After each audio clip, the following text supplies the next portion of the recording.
Então, para a gente dar seguimento, a gente terminou falando da importância, né? Da falta de sono, da importância, perdão, do sono, e agora sim, as consequências da privação do sono.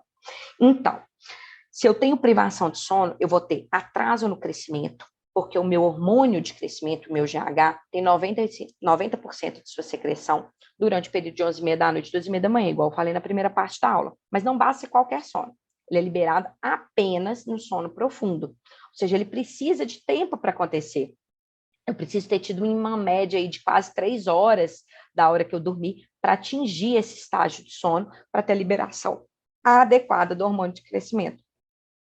Então, se eu não durmo bem, meu jovem vai ter atraso de crescimento. Eu posso ter redução da velocidade de captar e processar informações. Por quê? Durante o sono, que meu corpo vai fazer remoção das proteínas tóxicas dos neurônios, que vão se acumulando ao longo do dia e permanecem junto às células cerebrais. Então, essa limpeza, se ela não ocorre, eu começo a ter danos e prejuízos na capacidade de pensar. Isso vai me gerar o quê? Estresse, irritabilidade, instabilidade. Estou falando de vários fatores. Eu posso ter perda de memória, tá? Piora da memória. Por quê? Porque o sono ele tem papel fundamental em consolidar a memória, gerar aprendizagem mais duradoura. Por quê? Porque em algumas fases cerebrais a gente vai processando esses acontecimentos, né? E isso pode, inclusive, simular déficit de atenção e ansiedade, tá? Hiperatividade, inclusive, que é o transtorno de déficit de atenção e hiperatividade. Então, olha aqui, eu já estou incluindo aqui a instabilidade de novo e a ansiedade, tá? Ele também, a privação de sono, pode me causar ou aumentar o risco de depressão. Por quê? Depressão também associada aqui à ansiedade ou não, tá? A privação de sono gera um aumento de cortisol. Lembra que a gente falou? O excesso de cortisol tem uma série de efeitos negativos. Pode provocar, por exemplo, piora do sistema imunológico, pode favorecer, inclusive, o aparecimento de doenças infecciosas, doenças autoimunes. Faz elevar a pressão arterial, então eu aumento o quê?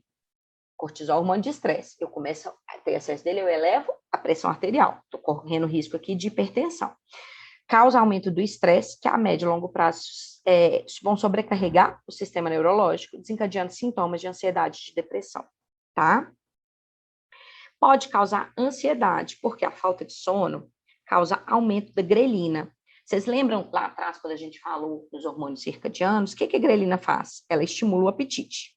Só que a falta também do GH vai diminuir os níveis de leptina, que é quem induz a saciedade. Se eu tenho indutor de apetite e estou sem indutor de saciedade, fica o quê? Mais difícil ser saciado e aumento da fome, em geral, com predileção para carboidratos, tá? Eu começo a ter aumento do peso e do colesterol pela metabolização.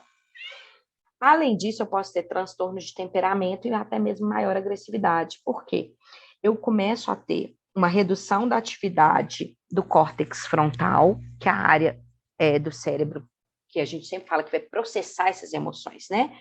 A frontalização deixa a criança ou o adulto mais impulsivo. Então, essa região faz muito planejamento de comportamento e pensamentos complexos, né? Faz a expressão da personalidade, ajuda a tomar decisões, modula o nosso comportamento social. Então, se eu também não tenho esse sono REM, eu começo a ter alteração de comportamento que vem ali pelas instabilidades, tá? A própria criatividade pode reduzir. Por quê? Como eu tenho redução do ritmo das atividades cerebrais ao longo do dia, eu estou reduzindo a capacidade de processar informações. Com isso, eu vou ter redução da capacidade de criação também, tá? Fora desregulação hormonal, tá? Que vai vir aí associada também. Por quê? Eu começo a ter alteração da via de comunicação cerebral glandular. Lembra também lá daquele reloginho do ritmo circadiano. Eu aumento o cortisol, eu tenho alteração da produção e liberação dos hormônios esteroides, né? E aí, o que vai ser o impacto? Eu posso antecipar a menarca ou mesmo retardar a puberdade masculina, que eu vou ter redução da testosterona, tá? Eu tenho índice aumentado de diabetes, além de ter tido da pressão arterial que eu já falei, aqui eu estou falando por quê? Porque o nível de insulina vai ficando o quê? Deficiente. Então, eu vou fazendo intolerância à glicose. E eu aumento, por tabela, o risco de doenças cardíacas e musculares, né? Por quê? Porque eu tenho prejuízo do relaxamento muscular nas fases do sono, ou seja, eu tenho maior fadiga muscular, né? E pior funcionamento cardíaco. Então, olha como que o sono é extremamente complexo. E para eu saber se a minha criança, então, tem alguma dessas consequências, qual que é o instrumento que eu uso para fazer o screening, ou seja, a triagem, é o que a gente chama de BEARS. BEARS, vocês vão ver aqui na beirada, que é a sigla. Bedtime Problems, é o B. Excessive Daytime Sleepiness, é o E. Awakenings During the Night, é o A. Regularity and Duration of Sleep, é o R. Snoring, é o S. Então, vamos falar dos problemas em geral. Então, B é problemas na hora de dormir. Depois vem a sonolência diurna excessiva, despertar durante a noite, a regularidade e a duração do sono e distúrbios respiratórios do sono. Não precisa ser ventilatório, é respiratório, né? Snoring vem muito do ronco. Então, essa tabela mostra esses exemplos das questões desencadeadoras para cada faixa de idade. Então, se eu sou lactente ou pré-escolar, se eu sou escolar ou adolescente, como que eu vou perguntar para aquela criança para eu obter essa resposta, tá? Então, além de ter os problemas do sono, eu posso ter fisiologicamente as regressões do sono. E a gente tem que saber disso, porque lá atrás também na aula, o que eu falei? Que eu vou ter saltos. E os saltos podem acontecer e gerar alguns padrões de regressão, né? A regressão de 4 meses é permanente. Quer dizer o que com isso? Que as mudanças que acontecem com a regressão de sono de 4 meses são mudanças permanentes, que quer dizer que aos 4 meses o bebê já abandonou o padrão de sono de recém-nascido, já passou aquele período, você lembra que eu falei em outra aula, os 3 primeiros meses da esterogestação, e hoje nós falamos como que esses 3 primeiros meses marcam por uma alternância e por uma melhora progressiva do ritmo circadiano? Então, aqui eu começo a ter um padrão mais parecido com o do adulto. Ou seja, em que sentido? O bebê vai ficar mais acordado de dia, isso se traduz em quê? Eu ainda tenho um despertar e eu venho com sonecas. Só que nesse período de modificação, que com 3 meses ele estava dormindo bonitinho, com 4 meses eu vou passar por um salto e eu tenho essa regressão. Então eu passo a ter que ficar mais acordado de dia, então eu diminuo a minha soneca e tenho despertar noturno, que vai ter muita distração. Então eu pioro a qualidade do sono, tá? Depois a gente tem outros períodos de regressão, de 8, 9 ou 10 meses, né? Ocorrem graças, né, aos marcos de desenvolvimento, porque o bebê vai ficando muito agitado e ele tá já dando grandes passos de evolução motora. Então, o bebê está aprendendo a engatinhar, ficar de pé, a escalar, subir e descer, né? Então, esse desenvolvimento cerebral e principalmente a absorção de linguagem associada faz com que a maioria dos bebês tenham muitos despertares noturnos e sonecas também mais curtas, tá? O bebê vai ficando mais irritado e ele pode, inclusive, corrobora com o último trimestre, né, do primeiro ano de vida, que vem com um estranhamento do próximo, o terror noturno pode acontecer com grande frequência aqui, tá? Já com 11, 12 meses, essa regressão não afeta tanto o bebê como as anteriores, não, tá? Ela é menos comum. O que a gente pode ver nesse período é mais em relação à soneca, porque às vezes o bebê acha que ele não precisa do segundo cochilo, e aí ele tenta conviver só que nem sempre ele dá conta. E aí os pais acham que essa é uma transição normal, que o bebê está pronto para apenas uma, só que ele ainda precisa das duas. Então essa é uma fase mais nesse sentido, de alternar entre 1 e 2 sonecas ao longo do dia, sendo que eventualmente pode-se ainda sentir falta, mesmo a criança recusando uma das sonecas, tá? A maioria das crianças realmente para de querer tirar a segunda soneca, de dizer esse não, em torno ali dos 15 meses, por aí, tá? Para fazer essa transição para uma soneca por dia só. Aos 18 meses, que é 1 ano e meio, né?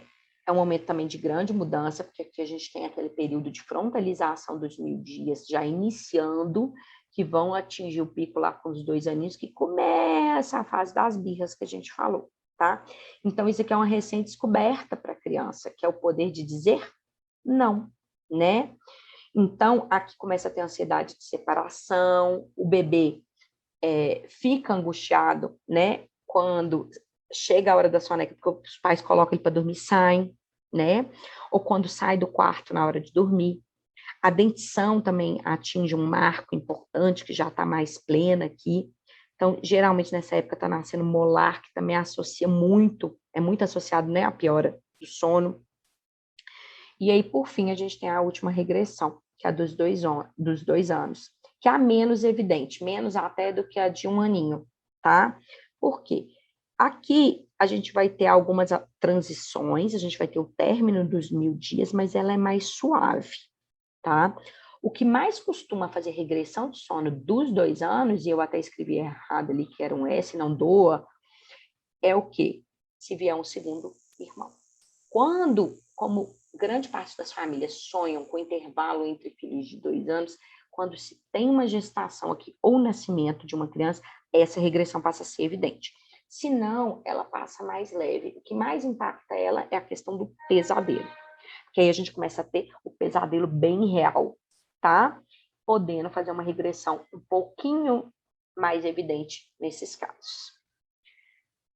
Então, isso daqui é regressão, é transitório. Mesmo sabendo que aquelas de 4 meses são mudanças permanentes, porque a gente vai alterar o tempo de sono, vigília, né, dormir de noite, ficar mais acordado de dia, é diferente do distúrbio do sono. Distúrbio do sono, a gente tem vários, e aqui a gente tem que ficar atento. Por quê? Porque alguns vão ter maior impacto na criança. Então, eu posso ter distúrbio de sono por apneia do lactente, tá? E aqui eu posso ter aparente risco de vida. Eu posso ter a síndrome de morte súbita do lactente, que por alguma razão a gente não conhece ainda bem a causa, por isso que é morte súbita. A gente sabe os fatores que evitam. Dormir de barriga para cima é um deles, não deixar objetos no berço é um deles. Não fazer o swaddling, que é o charutinho, é um deles. Mas a gente não conhece todas as causas do que causa a morte súbita. Tá? Bebê absolutamente para. A insônia, né, que é não conseguir dormir. A enurese noturna, que é manter o padrão de diurese noturno e ter perdas muitas vezes. As parassonias, né? A parassonia aqui vem como popularmente chamado de sonambulismo. Os roncos que podem ser primários, só o ronco de uma obstrução nasal, por exemplo, ou de uma síndrome da apneia obstrutiva do sono. Temos também a narcolepsia e as alterações mais profundas que vem o sono com a epilepsia, tá? Então, vou falar de alguns distúrbios mais clássicos da pediatria para esclarecer um pouquinho isso para vocês, tá? Em relação às parassonias. Então, elas consistem num grupo de perturbações comuns durante a infância, tá? São caracterizadas por alterações no comportamento envolvendo o sono. Geralmente, as parassonias são fonte de muita preocupação da família por causa de sua exuberância. A criança levanta, anda, mexe, levanta, fica sentada, fala, né? Mas, normalmente, a parassonia tem caráter benigno, tá? E elas podem ser consideradas, inclusive, parte do desenvolvimento que tende a desenvolver com a idade, tá? Então, a gente tem aqui alterações da clínica, né? Em relação a se é um sonambulismo, é o despertar confusional ou se é o terror noturno, tá?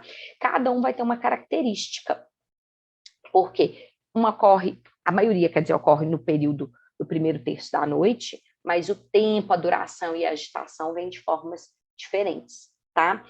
E reparem, Em todos, mesmo com a incidência variável, a idade vai diminuindo com o aumento da vida, o aumento da idade. Né? A gente para de ter, por exemplo, parassonias após a adolescência. É muito incomum no adulto ter parassonia, tá? Por quê? Porque o limiar de despertar aqui, que é elevado, depois ele vem mais reduzido. A gente começa a ter um controle neuromuscular muito melhor. Então, a gente vai fazendo mesmo bloqueio neuromuscular no adulto, que aqui ainda estava ineficiente. E uma coisa que é importante aqui é de ter história familiar, tá? Então, essas perturbações, elas vêm muito relacionadas aos despertares parciais, né? Que ocorrem quando uma passagem súbita do sono não REM profundo para o sono não REM leve ou mesmo para o REM, né? Então, no fundo, são todos comportamentos relacionados com esses despertares que emergem na fase de sono de onda lenta. Então, a gente está falando de oscilação de onda delta, lá atrás, que a gente falou dessas ondas, tá? O terror noturno, ele pode ter duas fases, né? Aí só colocou a adolescência, mas ele é muito comum no lactente jovem, tá? Vai fazendo um pico e depois ele vai ficando mais raro, tá? A criança às vezes senta na cama, grita, faz alteração do olhar. Com 9 meses ocorre bastante, tá? O terror noturno.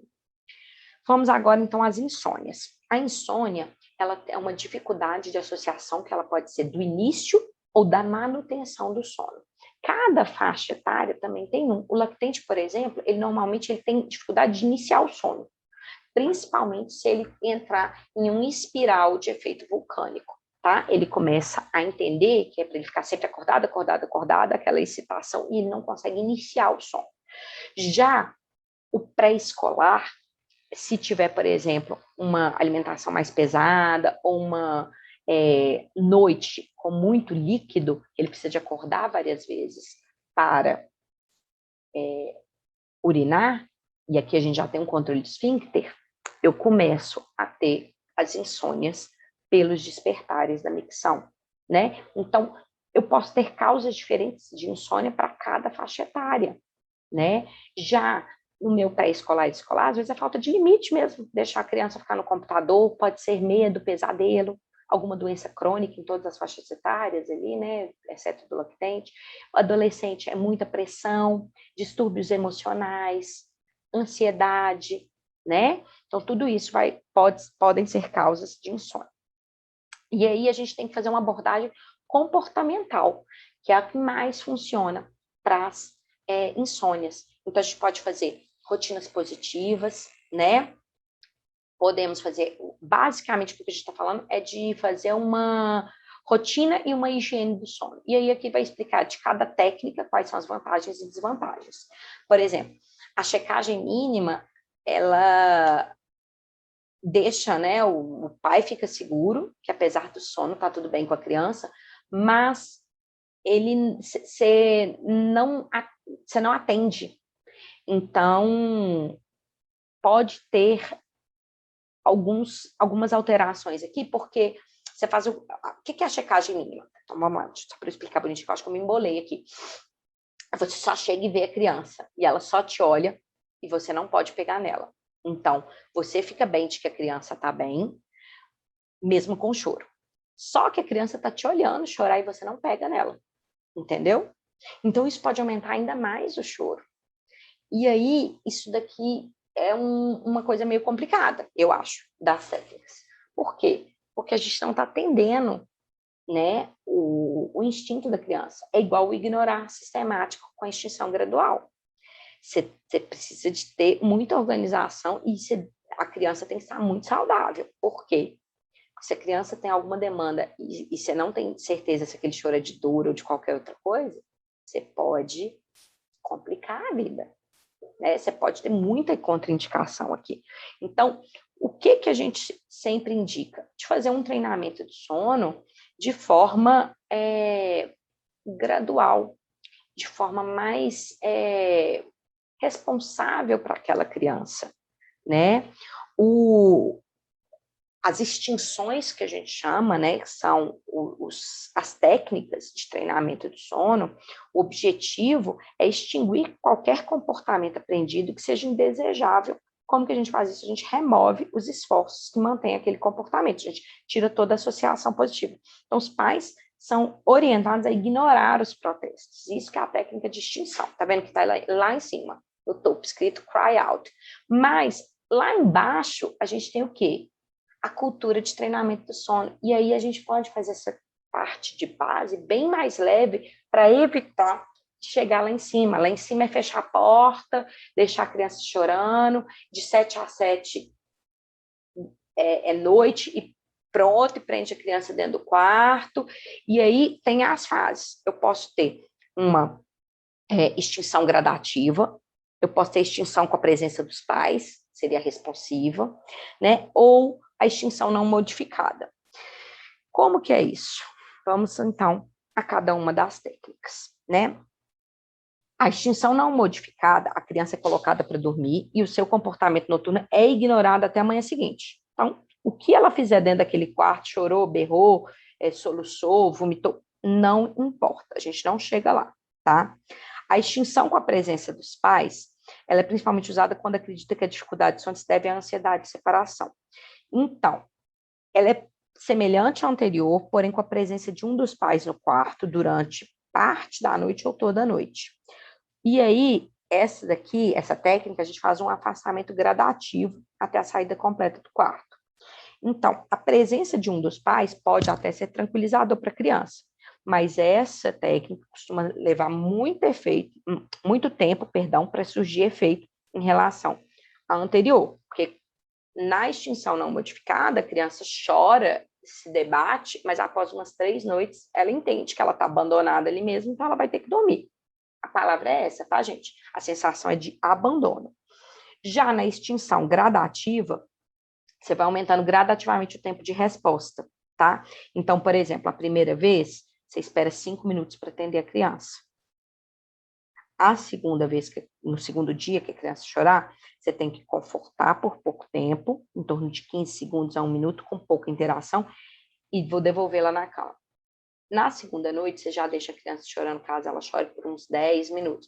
E aí você vai aumentando o tempo que você leva para responder, o conforto, e diminuindo o tempo de interação, tá? E sendo que a interação é mínima, é pegar no colo, acalmar e devolver o berço, variando entre 15 segundos e 1 minuto. Só que a gente tem aí um viés muito grande, que é, para quem faz as teorias e os estudos de disciplina positiva, a gente vê que o bebê, ele não é capaz neurologicamente de se acalmar para dormir de maneira saudável. A parte do cérebro que lhe permite começar o processo de aprender a regular suas próprias emoções ou autoacalmar não está bem desenvolvida até os 2 para 3 anos de idade. Bebês e crianças pequenas dependem de seus pais para ajudá-los a se acalmar e aprender a regular seus sentimentos intensos. Eles são os reguladores emocionais da criança. Então, aqui a gente está falando do apego. Por isso que a criança não precisa de chorar para aprender a dormir, porque ela não sabe. O choro é a regulação. E quem vai fazer a regulação emocional, quem vai ensinar isso para a criança, são os pais, tá? Então, a gente pode ter outras formas de fazer a regulação do sono sem as técnicas de extinção, tá? E aí vem essa segunda frase também, que é muito importante para a gente entender, para a gente entrar nas técnicas positivas, que é: eu não recomendo, do Dr. Jay Gordon, eu não recomendo nenhuma alteração forçada do sono durante o primeiro ano de vida. Provavelmente a única exceção aí seria uma emergência envolvendo a saúde de uma mãe que amamenta. Então, às vezes é uma questão de saúde que a mãe não vai ter condições físicas, mentais e emocionais de atender. Do contrário, né, a gente tem que respeitar o biológico. Há muitas sugestões em livros e revistas para forçar o bebê a dormir a noite toda, durante os primeiros meses ou durante o primeiro ano. Eu não acho que essa é a melhor coisa a fazer. E tenho certeza de que o bebê que recebe essa não resposta dos pais, o mais provável é que ele se feche, pelo menos um pouco. Então, a gente está falando que isso vai gerar apegos inseguros. Isso vai ter prejuízo neuropsicomotor no futuro. Então, a gente está falando agora o quê? Treinamento de sono com as técnicas positivas, né? Aqui a gente vai começar o quê? A positivar para chegar na higiene mais adequada de sono, né? Então, o despertar programado consiste em despertar a criança 15 a 30 minutos antes do horário habitual do seu despertar noturno, né? Levando em redução dos despertares espontâneos. Então, com isso, vai tendo uma redução gradativa do despertar espontâneo, tá? A hora de dormir planejada. Então, se a criança, por exemplo, não dorme até 30 minutos depois de um horário estabelecido, eu tenho que tirar ela da cama, envolvê-la numa atividade tranquila, às vezes um desenho, contar uma historinha, até que ela fique com sono, para depois voltar para a cama.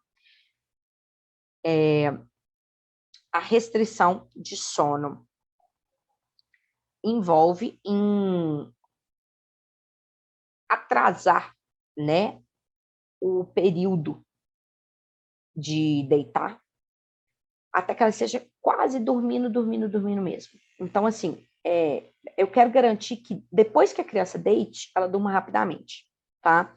A partir do momento que o hábito já estiver consolidado, aí eu começo a antecipar esse horário de 15 a 30 minutos até alcançar o horário desejado. Então, o primeiro passo é só deitar quando eu tiver com muito sono, que é a restrição de sono, para depois eu fazer a hora de dormir planejada, tá?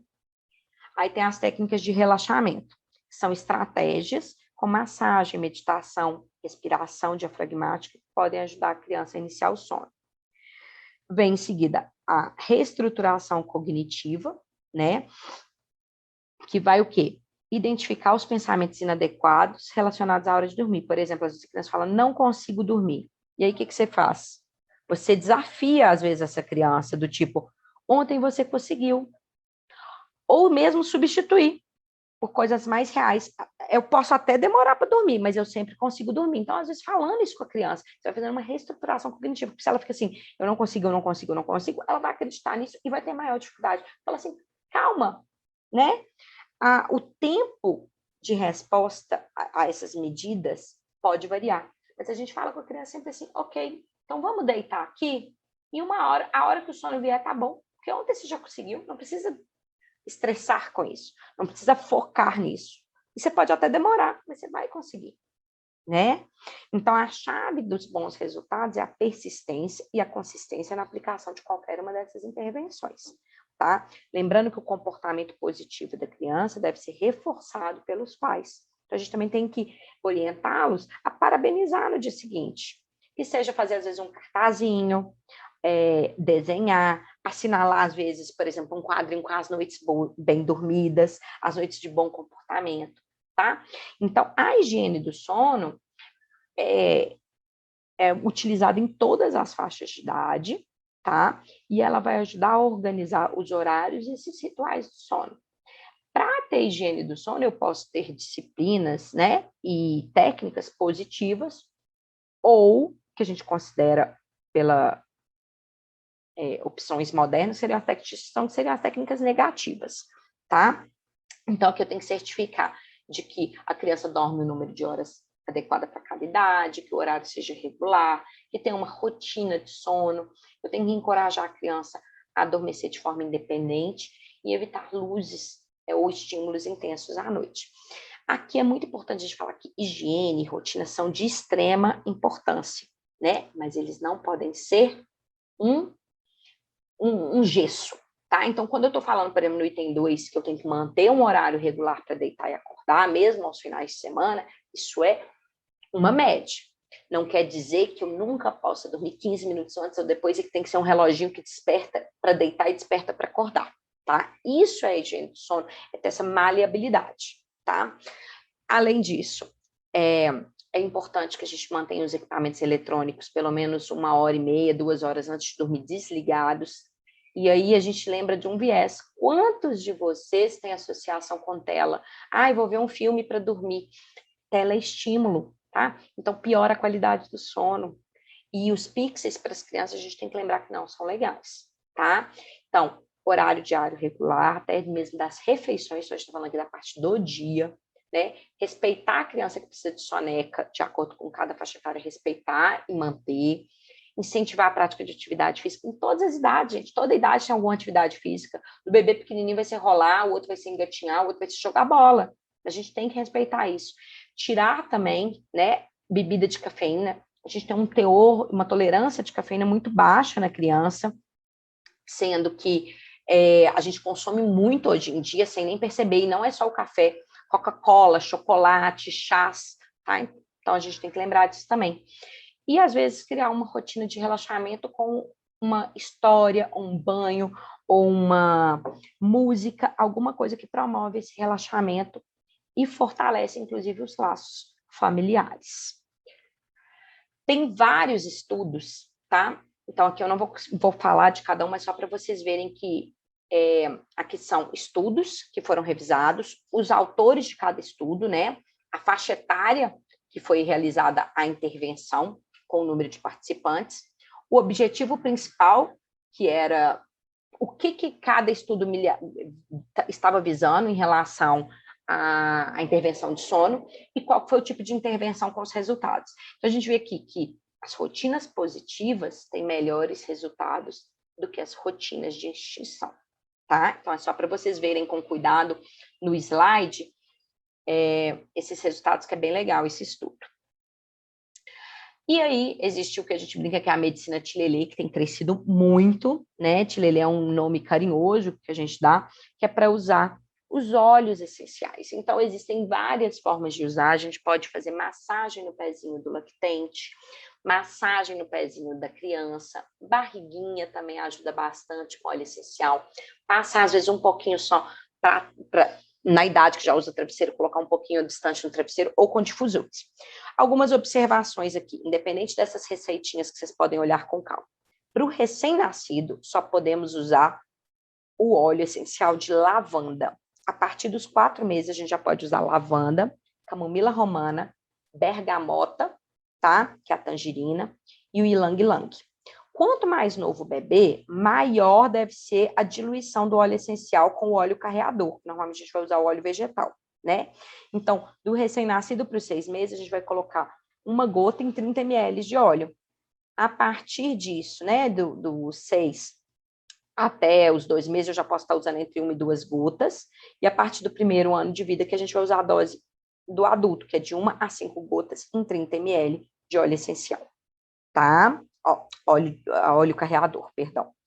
Então, essa diluição e a difusão, elas são importantes. É importante a gente também saber que, caso se use um difusor, que vai ter aquele aroma saindo, faz um paralelo, inclusive, com os umidificadores de ar, né? Tem funções diferentes, mas a gente nunca vira aquilo para o rosto da criança. Eles sempre têm que ficar mais distantes, tá? Para que o cheirinho fique no ar e o óleo faça suas características, mas sem adentrar ou sem vir um jato direto no rostinho, tá? E a pergunta que eu deixo para vocês agora é: e vocês, acadêmicos de medicina, com provas, essa época do semestre, agitadíssimo, como que está a rotina de sono de vocês? Vale lembrar que a gente está falando de criança, mas o sono vai ter impacto em toda a vida. A gente tem GH sempre, e o nosso GH vai continuar alterando cortisol, leptina, grelina. Então, vamos sempre lembrar de vocês também. Cuidem do sono de vocês com uma boa rotina positiva, bons estudos e um beijo.